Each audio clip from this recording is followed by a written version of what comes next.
자, 37번 문제가 있습니다. 포트폴리오 분산 투자 효과에 대한 설명 중 옳은 것을 이제 묻는 내용이죠.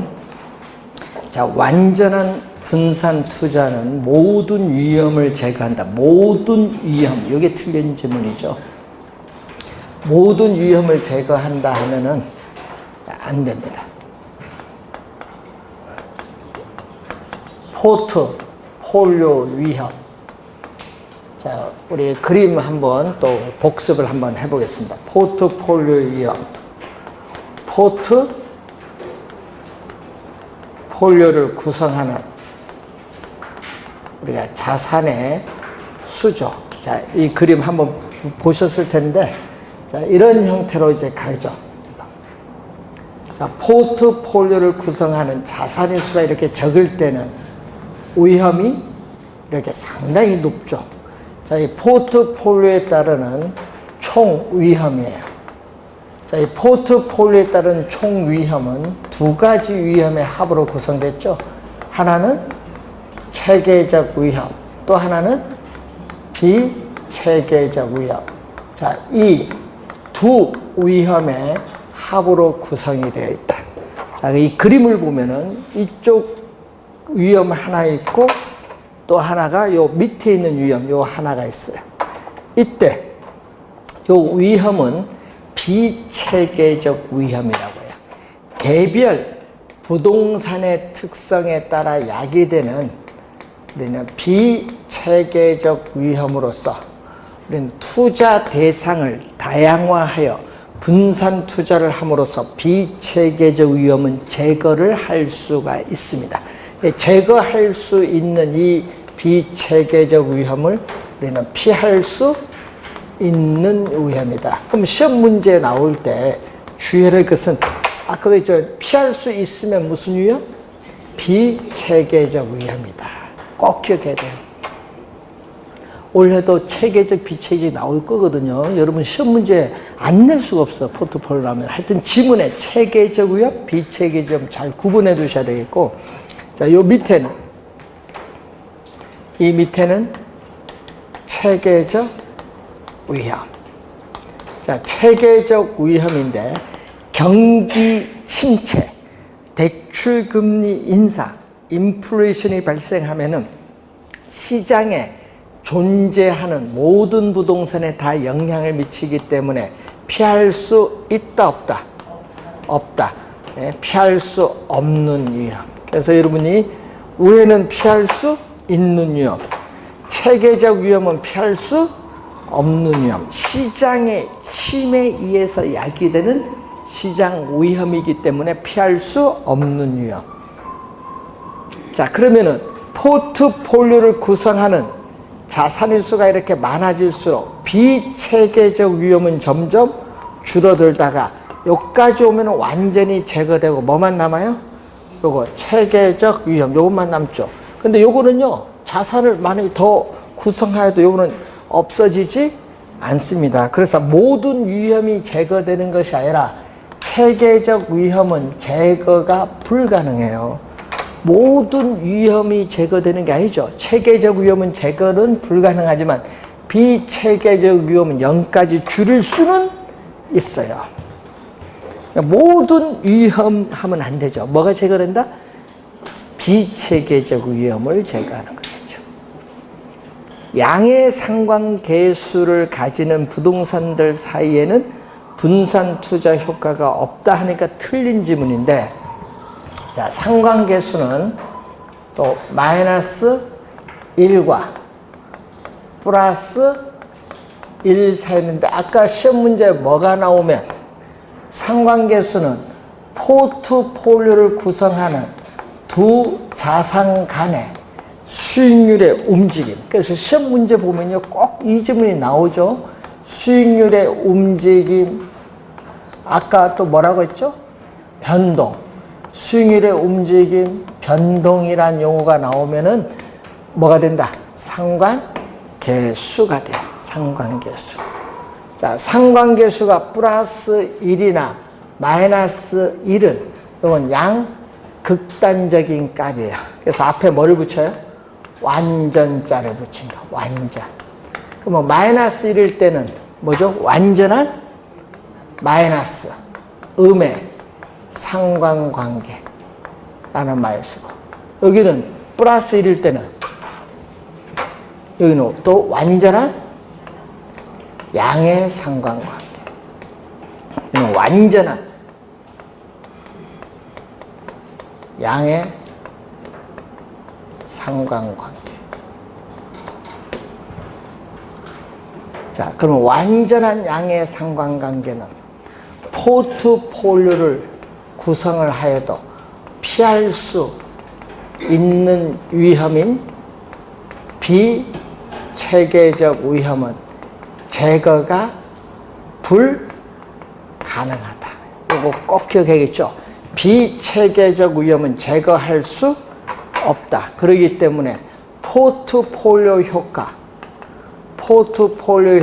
위험, 분산 효과는 전혀 없다. 그러니까 플러스 1만 없어요. 플러스 1만 없고 나머지는 있어요. 상관계수가 플러스 1로 가까이 가면 갈수록 어떻게 돼요? 위험은 점점 높아지죠. 비체계험 제거가 점점 안 되니까 위험은 점점 높아지기 때문에 위험 분산 효과의 포트폴리오 효과는 뭔다? 작아지지. 그러니까 플러스 1일 때는 제거가 안 돼서 위험 분산 효과는 없지만 플러스 1을 제외한 플러스 값은 위험 분산 효과가 있다 없다? 있다. 위험 분산 효과가 포트폴리오 효과입니다.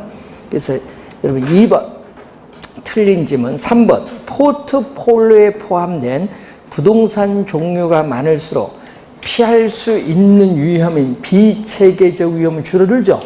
맞는 질문 3번 정답 4, 5 종류의 부동산을 구입을 하기 전에는 분산 투자 효과가 없다 하니까 틀렸어요. 하여튼 2개 이상의 자산에 분산 투자를 하면 분산 투자 효과 있습니다.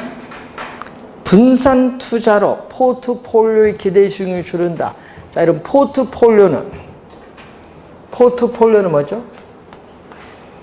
투자 자금을 한 자산에 집중적으로 투자하는 것이 아니라 여러 자산에 나누어 분산 투자를 하죠. 분산 투자에 따라서 뭐를 줄이는 것을 목적으로 한다? 위험. 분산 투자에 따라서 위험을 우린 줄이는 것을 목적으로 하지 이 기대 수익률과는 아무런 관계가 없다. 기대 수익률과는 아무런 관계가 없다. 위험을 줄이는 걸 목적으로 하는 거예요. 5번 틀린 지만. 자, 38, 9번이 같은 유형의 문제죠. 이 포트폴리오 기대 수익률인데, 자, 39번 문제를 한번 보겠습니다. 자, 포트폴리오 기대 수익률. 자, 자산 비중 및 경제 상황별 예상 수익률이 다음과 같을 때 전체 구성 자산의 기대 수익률은 얼마냐 묻는 내용이 되겠습니다. 자, 우선은 거기 봤더니 상가,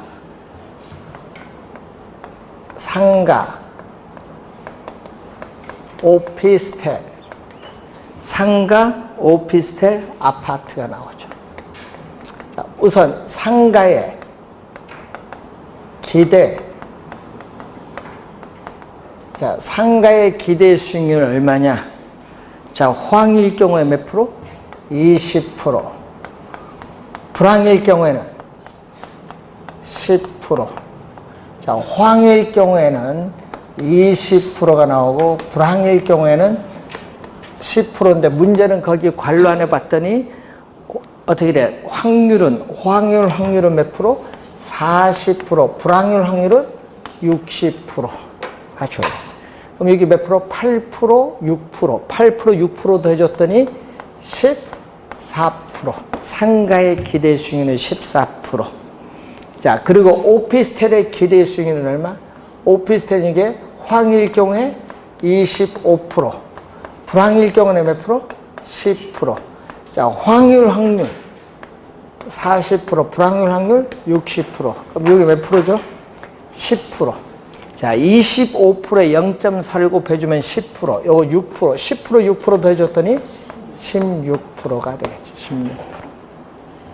자, 아파트의 기대 수익률을 봤더니 아파트는 황일 경우에 10%, 불황일 경우에 8% 줬죠. 또 확률 40%, 불황률 확률 60%. 더해줬더니 얼마? 4%, 4.8% 했더니 8.8%가 나오죠.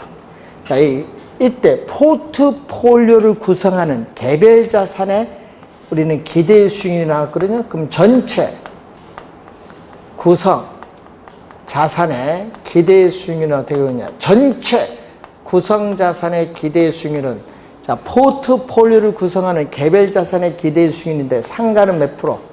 14%. 오피스텔 16%. 그리고 아파트 8.8% 주어졌죠. 그럼 이제 가중치를 곱하는데 두 번째 칸 보세요. 자산 비중. 이 자산 비중이 가중치입니다. 얼마? 우선 상가는 전체 100%에서 몇 프로 차지한다? 20%를 차지하고, 그리고 전체 100%에서 오피스텔 몇 프로? 30%. 전체 100%에서 여기는 50% 차지. 자, 요 뒤에 있는 이게 바로 우리는 상대적 투자 비중이에요. 그래서 포트폴리오를 구성하는 개별 자산의 기대 수익률에 가중치인 상대적 투자 비중을 곱하면은 우리는 전체 포트폴리오 기대 수익률을 구할 수 있어요. 그럼 여기 얼마죠? 0.2거든요. 0.2니까 2.8%. 이거는 0.3이니까 4.8%. 이거는 0.5니까 4.4%. 그럼 여기 9.2%, 2.8% 더해줬더니 12%가 구하고자 하는 기대 수익률. 원래 기대 수익률 구하는 거 여러분 한 연습 좀 하셔야 될 겁니다. 자, 38번은 50% 이렇게 주어졌으니까 숫자만 바꿔서 나왔으니까 한번 확인해 보시면 되겠고, 자, 40번 문제.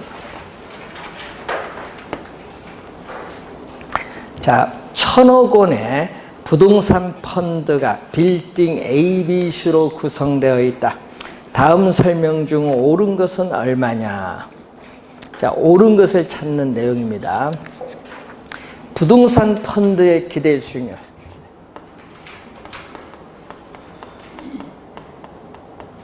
자, 펀드의 기대 수익률을 봤더니 A는 몇 프로? 6%. 자, 펀드를 구성하는 A 자산의 기대 수익률 6%, B는 10%, C는 12%. 이건 A, B, C. 펀드를 구성하는 개별 자산의 기대 수익률에 가중치를 곱해줘야 돼. 가중치인데 전체 1,000억 중에서, 전체 지금 1,000억 원 중에서 A는 얼마? 100억을 투자. 전체 1,000억에서 B는 얼마? 구입가격? 300억.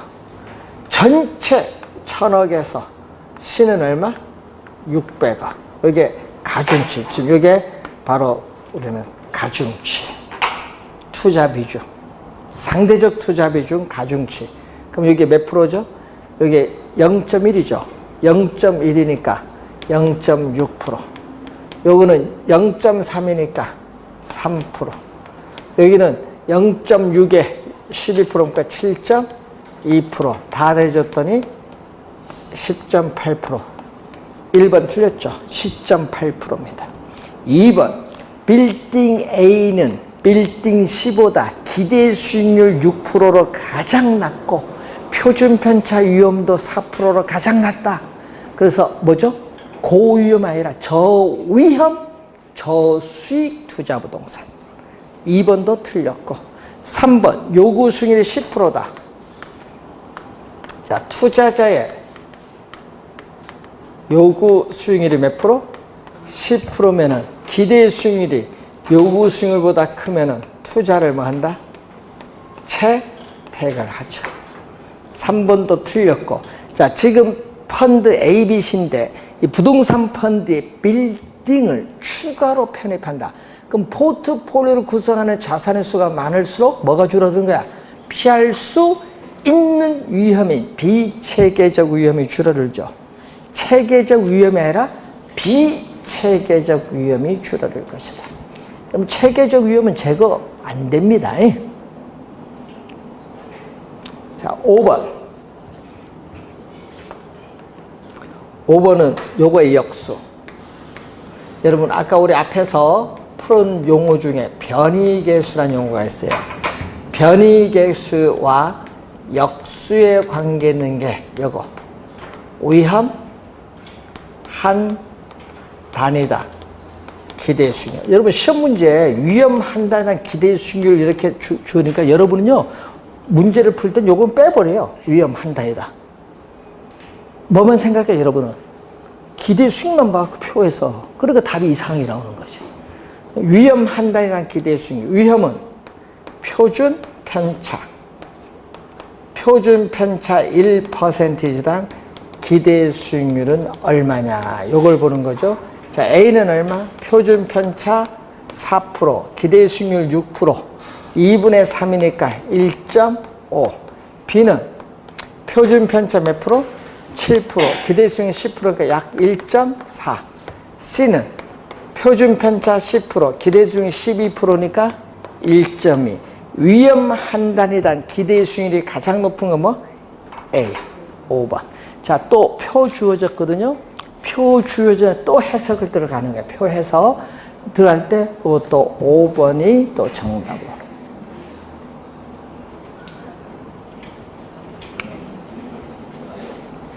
이런 건 5번부터 빨리 풀어보는 게 시간 절약할 수 있죠. 41번.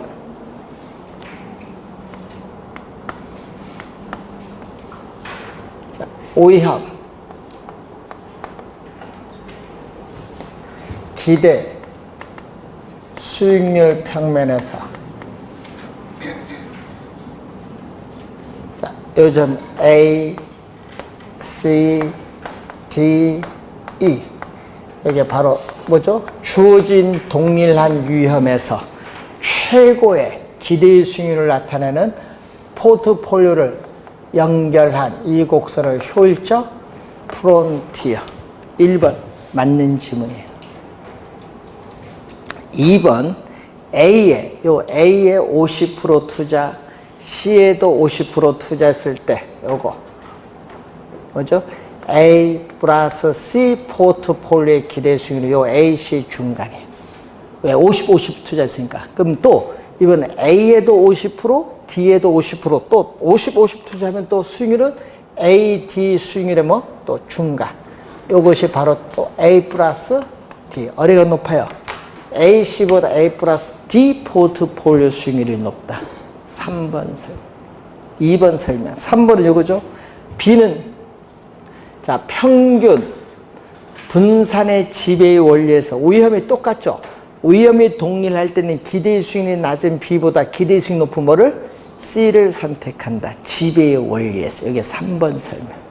4번은 A, C, E 세 포트폴리오를 우리가 했을 경우, 두 개를 했을 경우에 포트폴리오 효과는 어디가 커요?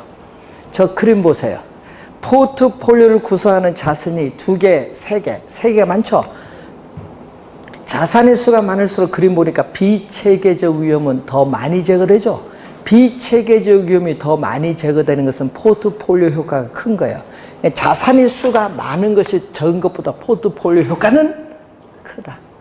4번 정답. A를 선택하는 투자자는 위험도 낮고 기대 수익률도 낮은 보수적 투자자. E는 위험도 높고 기대 수익률도 높은 이를 선택하는 투자자는 공격적 투자자.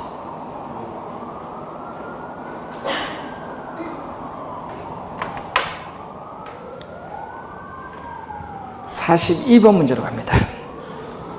포트폴리오 이론에 따르는 설명 틀린 겁니다. 체계적 위험은 분산 투자를 통해서 회피할 수 없다. 여러분, 피할 수 있다 없다? 없죠. 체계적인 없어요. 맞는 질문. 맨 끝에 없다가 포인트죠. 2번 위험과 수익은 상충관계 있죠. 자, 여러분 투자자가 부담하는 위험이 높을수록 수익률도 높아지는 게 상충관계에 있어요. 그래서 효율적 투자선 요거죠. 효율적 프론티어를 다른 말로 효율적 투자선은 우하향한다, 우상향한다. 오른쪽 위를 향하는 우상향입니다. 2번 정답.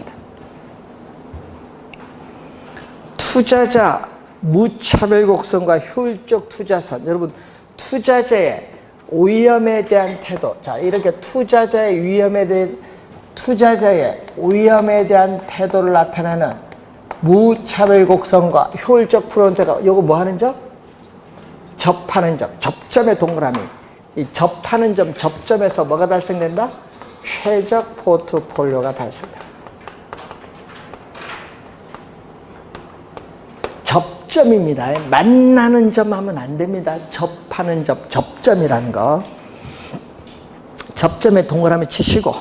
자, 네 번째 갑니다. 비체계적 위험은 개별적인 부동산의 특성으로 야기되는 위험이에요. 투자 대상을 다양화하여 분산 투자를 하면서 제거할 수 있다, 없다? 있다. 피할 수 있는 위험이에요. 회피할 수 있다. 맞죠? 있다가 포인트.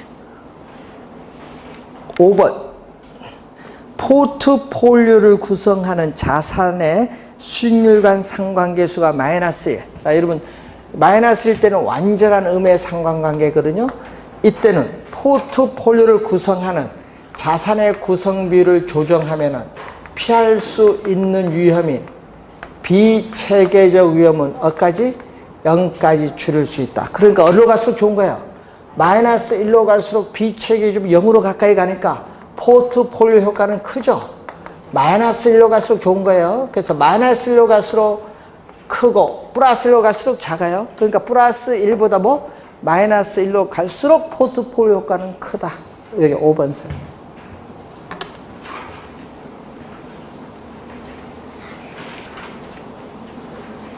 이런 문제 나오면 좋겠죠. 이 42번도 이런 거 쉬운데요. 시험장 가면 이게 또 갑자기 안 보여. 막 쉬운 문제다. 여러분 이 42번 이런 문제가 시험에 나오면 이런 건 맞춰줘야 돼요. 숫자도 아니고. 이런 문제가 난이도 중이에요. 난이도. 우리 시험 문제에 개론에 난이도가 상, 중, 하가 있는데 이 중하에서는 거의 어떻게 많이 맞춰줘야 돼. 상은 이건 틀려도 괜찮아요. 왜? 내가 못 풀면 다른 사람도 못 풀어.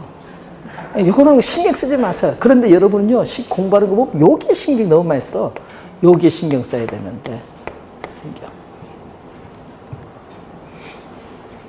자, 여러분, 항상 공부 요령은요, 개론만 커피 마시면 집에 앉아서 풀면 잘 풀어요. 민법도 있어요. 네?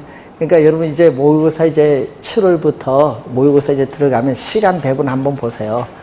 개론을 풀던 민법 풀던 개론은 시간 배분을 이제 칠 때 30분 주고 민법은 60분 주고 이렇게 푸는 연습 좀 하세요. 100분이잖아요. 시험 문제가 100분. 네?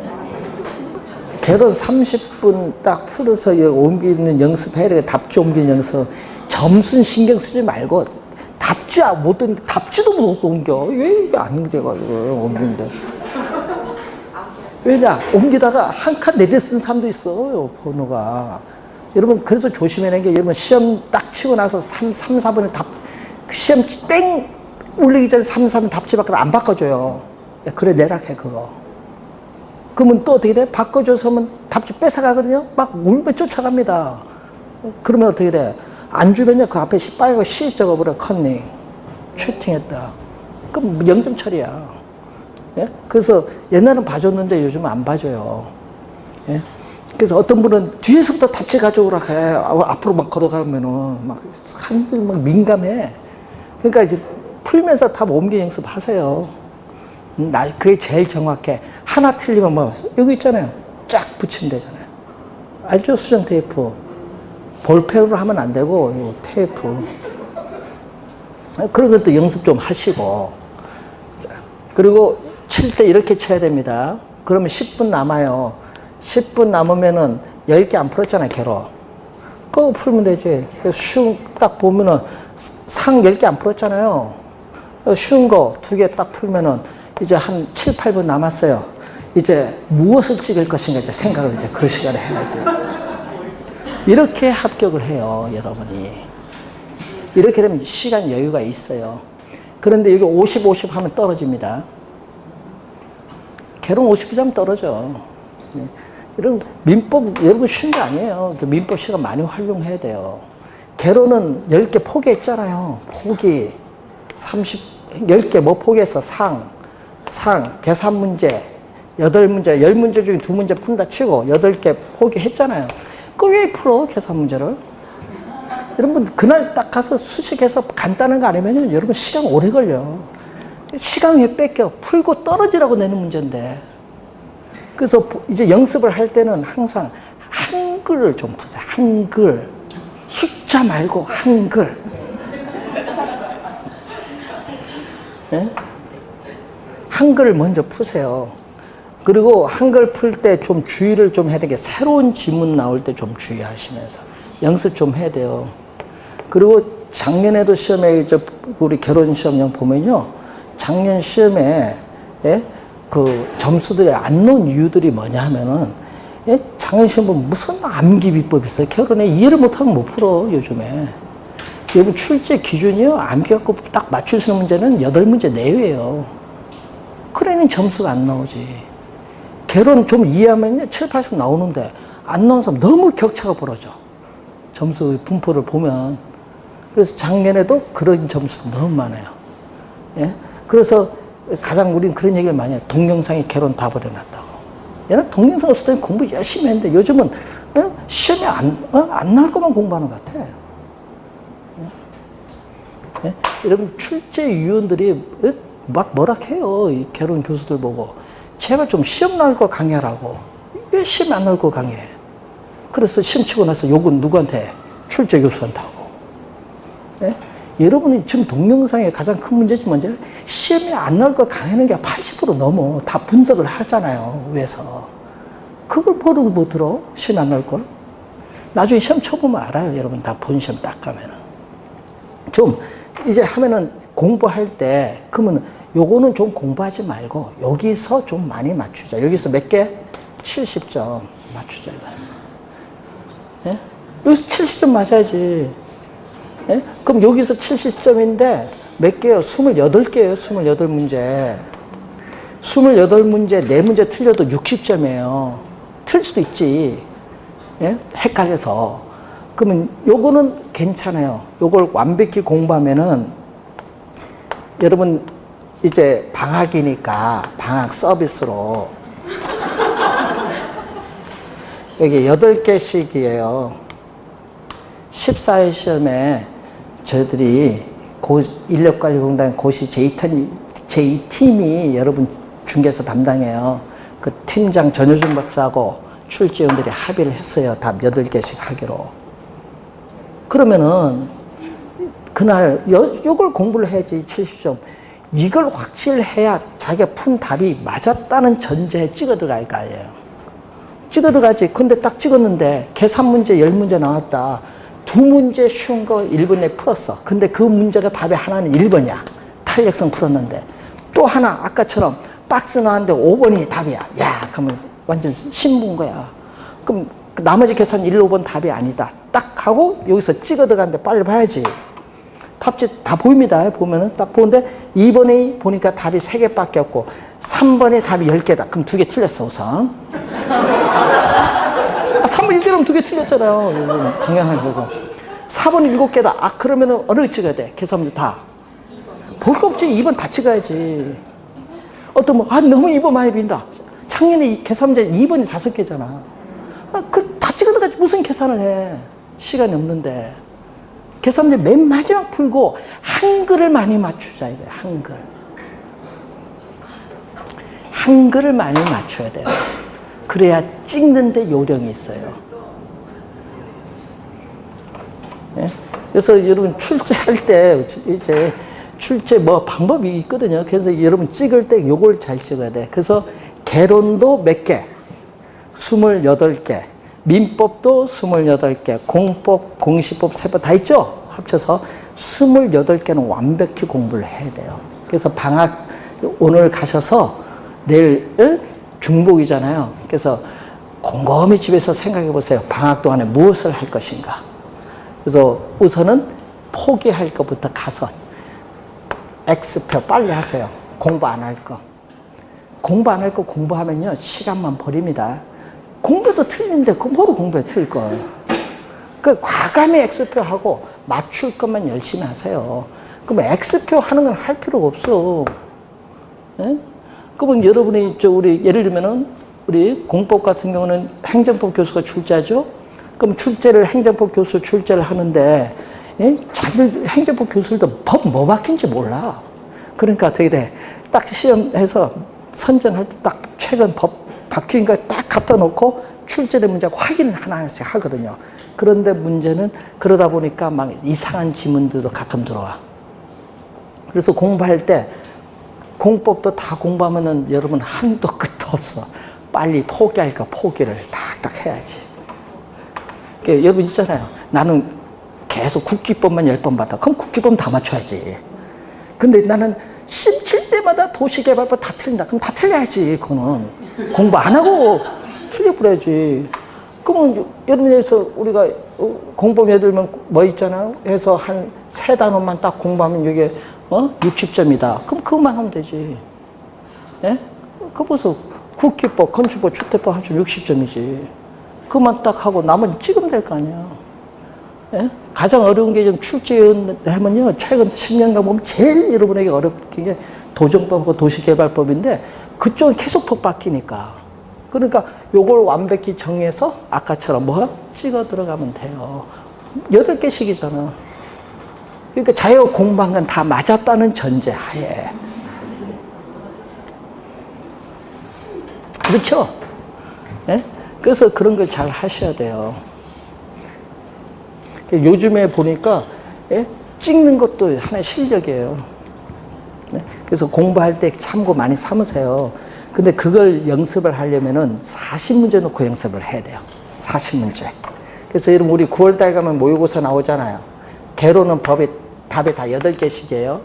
찍는 연습 좀 해야 돼. 9월달 가서. 그래서 한글 풀고 어떻게 찍어 들어가는가. 그걸 연습해야 이제 본 시험 가서 마음 놓고 찍어 들어가는 거예요. 숙달을 좀 시켜야지.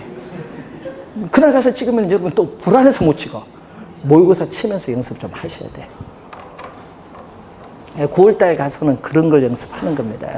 그러니까 지금 점수 안 나와도 신경 쓰지 마세요. 9월달 가면 점수 다 잘 나옵니다. 작년에 40점도 합격했습니다. 1, 2차. 그 9월달 가면 찍 연습 배우면 그거 하니까 합격하지. 전체 다 공부하니까 점수가 안 나와서 떨어지는 거예요. 그러니까 안 나오는 거 과감히 틀려버려야지. 그러니까 100% 공부하면 안 됩니다. 그래서 오늘 집에 가셔서 잘 정리하세요. 왜 얘기할지 궁금하죠? 원래 시험 칠 때 늘 얘기지만 계산 문제는 쉬운 거 2개만 풀고 나머지는 풀려고 하지 마세요. 계산 문제는 무조건 뒤로 넘겨놓고 한글 풀고 민법 풀고 그 다음에 푸는 거예요. 개론 민법 다 풀고 한글 숫자는 다 맨 마지막에. 그러면 합격 빨라집니다.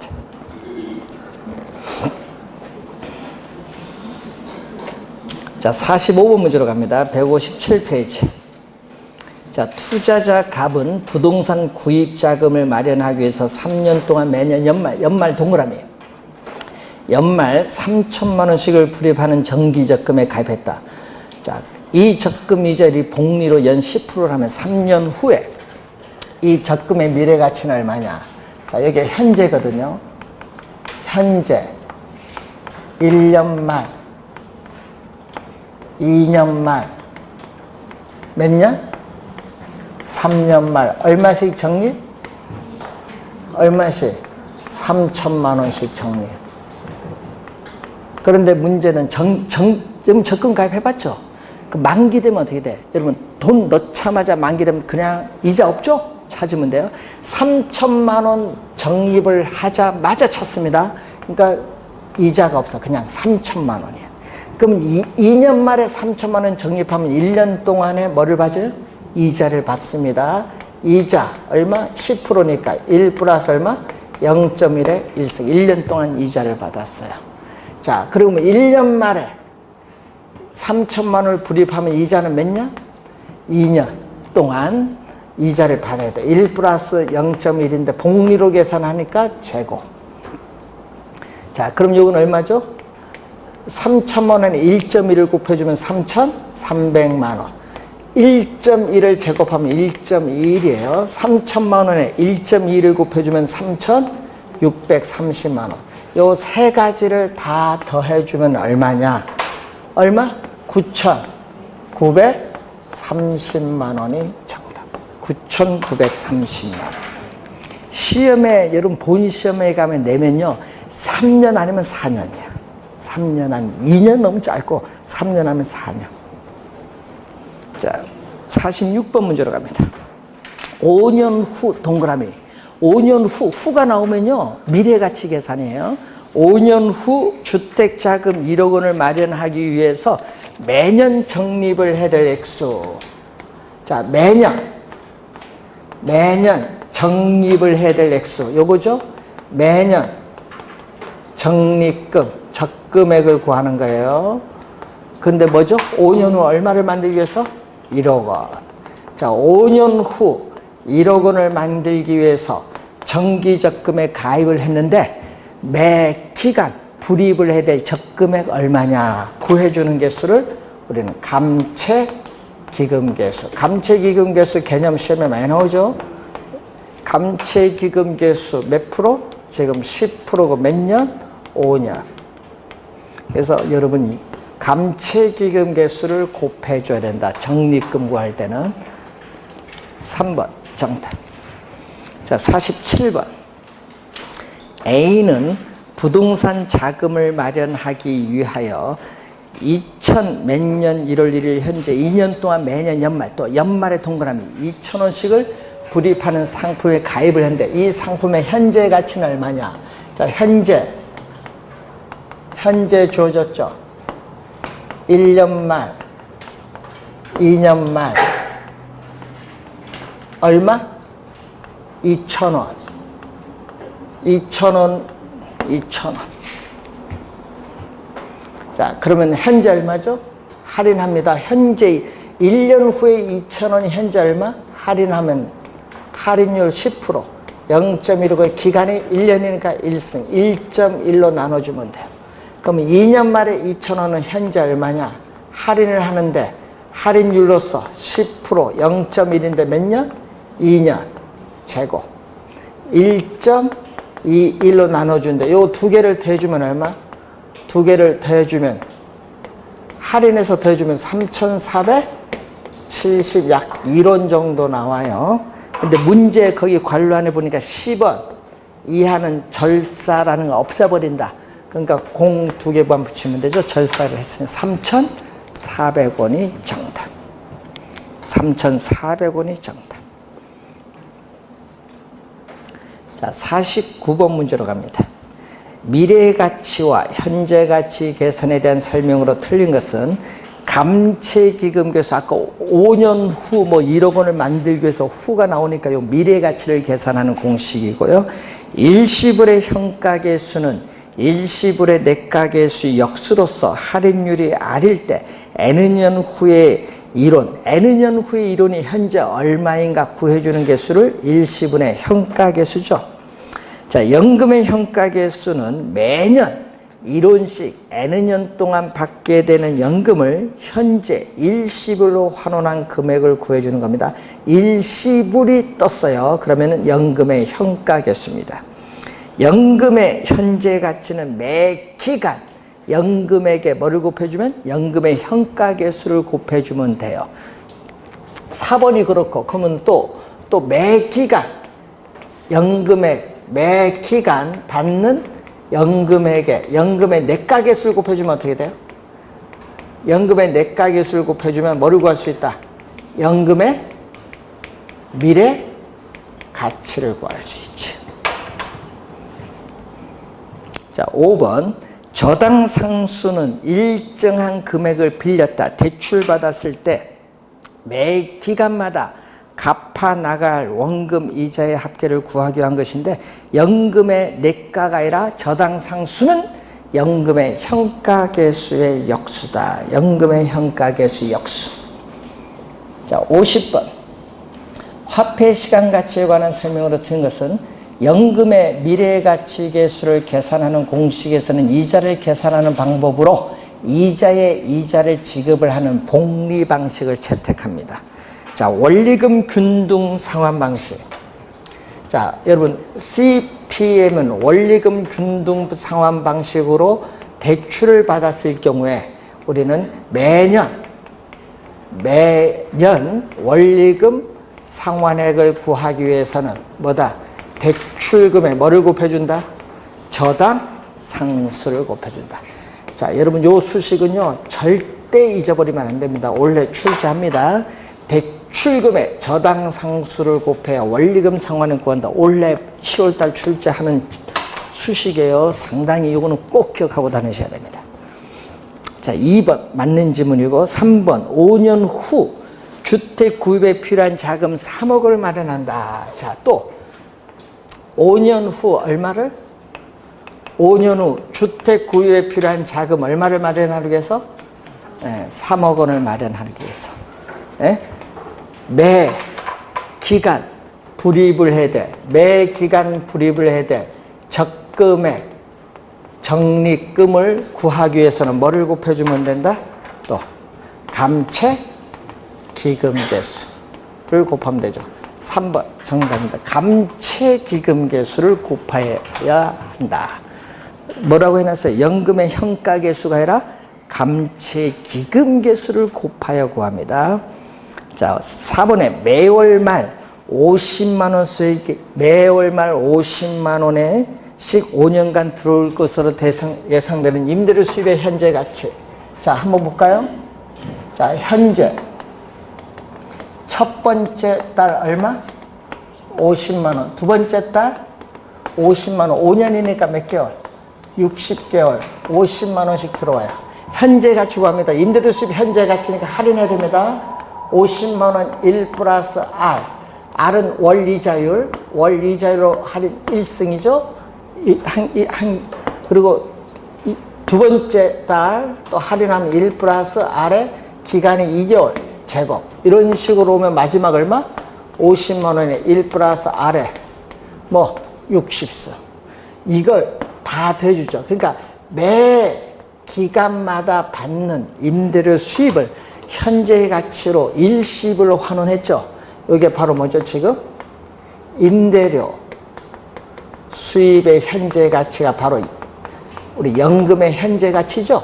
임대료 수입의 현재 가치는 연금의 현재 가치인데, 요거는 뭐 매월 받는 임대료 수입 50만 원을 뭐를 곱해주면 돼?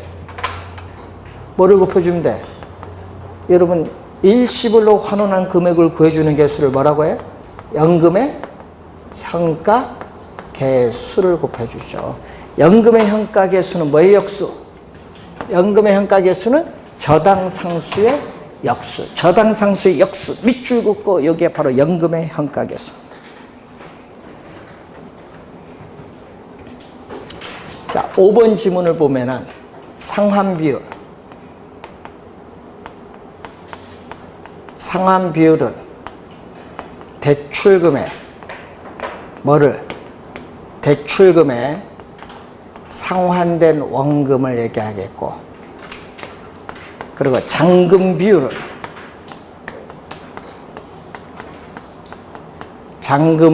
아까 우리 앞에서 배우셨는데, 앞 시간에 대출금에서 뭐가 차지하는 비율? 미상환된 원금이 차지하는 비율. 분모는 대출금 같고 요 두 개 더해주면 대출금이거든요. 1이 돼. 상환 비율과 잔금 비율을 대주면 1이 된다는 내용입니다. 자, 160페이지에 52번 문제 보시면은 다음은 10년간 매년 원리금 균등 상환 조건. 자, 원리금 균등 상환 조건 밑줄. 원리금 균등 상환 조건은 연이절 10%, 융자 10억을 받고 6년의 경관 시점에서 매년의 원리금 상환 구한다. 자, 매년의 원리금 상환액 얼마? 매년 원리금 상환액은 대출금 얼마죠? 10억. 대출금 10억에 뭐를 곱해줘야 된다? 저당 상수를 곱해준대. 연이자율 10%. 몇 년? 대출기간 몇 년? 만기 10년. 자, 그 표에서 보세요. 표에서 저당 상수 찾고 10년 찾아보세요. 0.16이라는 숫자가 나왔어요. 10억에 0.1을 곱하면 1억 6천만 원이 매년의 원리금 상환에. 자, 그러면은 한번 볼까요? 현재. 자, 현재 주어졌는데 1년, 2년, 3년, 4년, 5년, 6년, 7년, 8년, 9년, 10년. 자, 매년 원리금 균등 상환이니까 매년 동일한 금액을 이렇게 갚아요. 6년이 경관 시점이니까 6년까지는 갚았어. 6년이 경관 시점이니까 그러면 6년 후, 6년 경과 후에 미상환된 원금 얼마냐? 미상환된 잔금액, 미상환된 원금 얼마냐? 자, 요거는 뭐죠? 원금 플러스 이자예요. 원금 플러스 이자, 원리금 상환액 1억 6천만 원입니다. 그런데 문제는 요걸 미상환된 원금 구하니까 요걸 6년 지난 시점으로 할인해야 돼요. 그러면 7년 차에 할인해 들어오죠. 1 플러스 얼마? 10%, 0.1에 1서. 8년 차도 들어와야 돼요. A. 1 플러스 0.1에 제곱. 할인해 들어와야 돼. 다 이렇게. 그럼 또 A 얼마? 1 플러스 R에 몇 년? 3년. 마지막 얼마? 또 A. 1 플러스 R에 4제곱.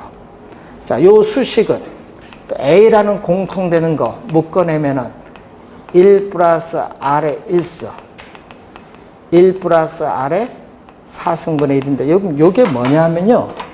요 숫자는, 자, 여러분, 매년 동일한 금액의 A원을 현재 일시불로 환원한 금액을 구해주는 개수를 연금의 현가 개수예요. 요 파란 수식은 연금의 현가 개수인데 10%인데 중요한 건 여기 4년이온다. 여기 10년이 아니에요. 4년이라는 거. 여기 10년이 아니라 몇 년? 4년. 이 말은 중도 상환 시점에서 만기까지 남아있는 기간이에요. 무슨 거? 자녀.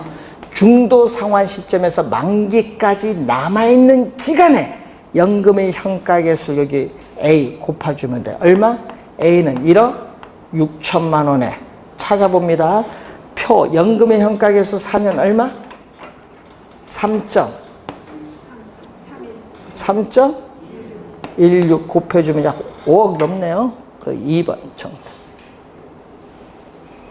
그래서 여러분이 중도 상환 시에 미상환된 원금을 구할 때는 매 기간 원리금 상환액에 뭐를 곱해준다?